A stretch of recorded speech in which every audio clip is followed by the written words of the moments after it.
912, welcome back. For business owners and entrepreneurs alike, sometimes being positive and keeping your head high is easier said than done. But what if the secret to success isn't working harder, but thinking differently? This morning, we are getting some advice on how we can have a successful mindset and reset our thinking to help beat that burnout. For more, we are joined now by motivational speaker Ramon Ray. Good morning to you. Hey, good morning, Stephanie. Good to be here. Good morning, Dan. And Dan, you have my vote. I just voted in the ballot box for you today. Just did it. Thank you, Ramon. At least one person around here has a sense about them. We appreciate you joining us, my friend. Let's dive right in. Here we are heading into the end of summer. I don't want to say the end of summer yet, but heading into that season.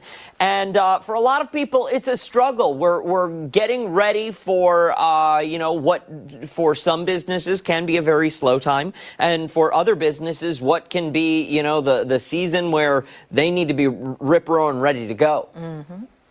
Yeah, no, for sure. And Stephanie and Dan, listen, you look at any of the famous companies of the day, Starbucks, Uber, Google, Microsoft, take any of the ones that we all know. And oftentimes the leader at the top and the executive team, the one big difference was mindset. Two people could be doing the exact same thing. One person has a mindset of excellence, has a mindset of can do, has a mindset of let's keep going, has a mindset let's keep moving on. The other one has a mindset of, hey, the cup is half empty. That will be the game-changing difference for business owners, for professionals, and I must say even anyone. Mindset is the number one thing. My children always tease me about that. Dad, we can say we did this to the car, or it's too hot, or we spilled some milk or something, and you always smile and say, that's okay, let's keep going on. So as an entrepreneur myself, who started 5 businesses, sold 3 businesses, and has been blessed in life, I think it's been the number one thing has been mindset. A little bit of luck, tiny bit of luck,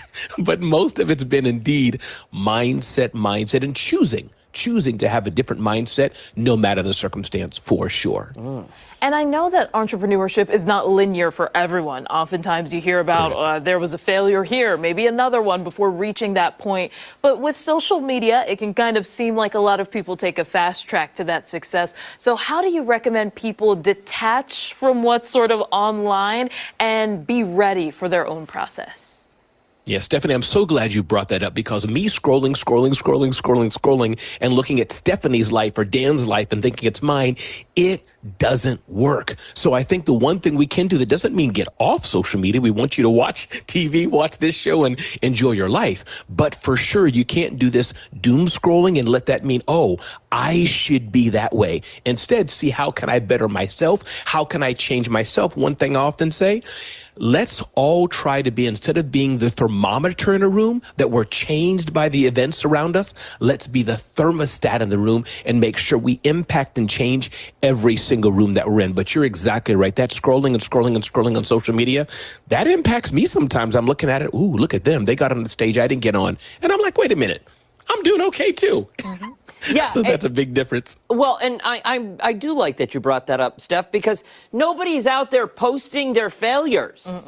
We look at some of these people and we say, oh, overnight success story right here. No, you didn't see the 20 years of falling on their face and picking themselves back up time and time again to get to that success.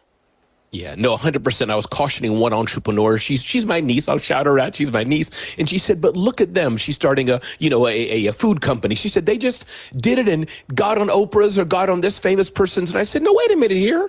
You didn't read further down in the article. They were in debt. This happened to them. They declared bankruptcy. They fell on their face, as you said, Dan, and they got back up again. So the one nugget of the day today is, the circumstances happens to all of us. What happens to all of us may be the same, but our mindset change and choosing to have a different mindset can be the game changer for everything we're doing. We'll have a better business, have a better life, and our family will probably thank us too, for sure. Sometimes that shift, though, in mindset, Ramon, is, as I mentioned in the intro here, easier said than done. Yeah.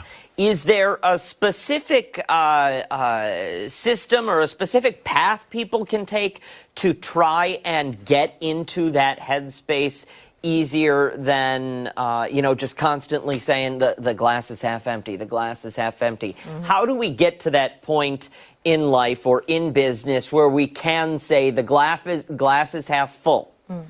Yeah. 2 or 3 things I'd suggest that everybody do. One is what I did yesterday and I do every day. How do you start your day? My friend Glenn Lundy often says, how you start your day makes a dramatic impact on the rest of the day. That's one. Number 2, Dan, who are you around? Are you around people, not Pollyannas and everything is great when it's not, but at least are more encouraging, are more determined to say, hey, let's keep moving on and hold your hand and help you rise. So that's 2. Who are you hanging around? And number 3, I'll go back to what you said, Stephanie. That scrolling and scrolling and scrolling on social media, you boop, hit that button, boop, hit that button. It can impact you. So go on social media, scroll, but you can change what goes into your feed by hearing more positivity, hearing more good things that go into your mind and not the negative. And you had alluded to something earlier, kind of talking about, deserving to be in the room. You are in the room, therefore you deserve to be there. How do you recommend that someone, as they're navigating a new space, or maybe they're going into that tough time and they're like, do I really deserve to be here? Why am I here? One of the number one things I see, Stephanie, of entrepreneurs that hold us back is not grabbing the proverbial mic, not standing up and saying, I'm here. That's one of the number one things that keep us behind. And I think the best way to do that right now, as you're hearing my voice, pause, breathe, and determine I am going to step, or as we've heard in years past, I'm going to lean in, take action, because I'm telling you today, you do deserve to be in the room. You do deserve to be here. We need to hear your voice. Ramon Ray, you are always so motivational. I've got a personal question that I want to ask you. Not too personal, but a personal question, because I was listening to, I do like a lot of thought-provoking, motivational texts, audios, things of that nature.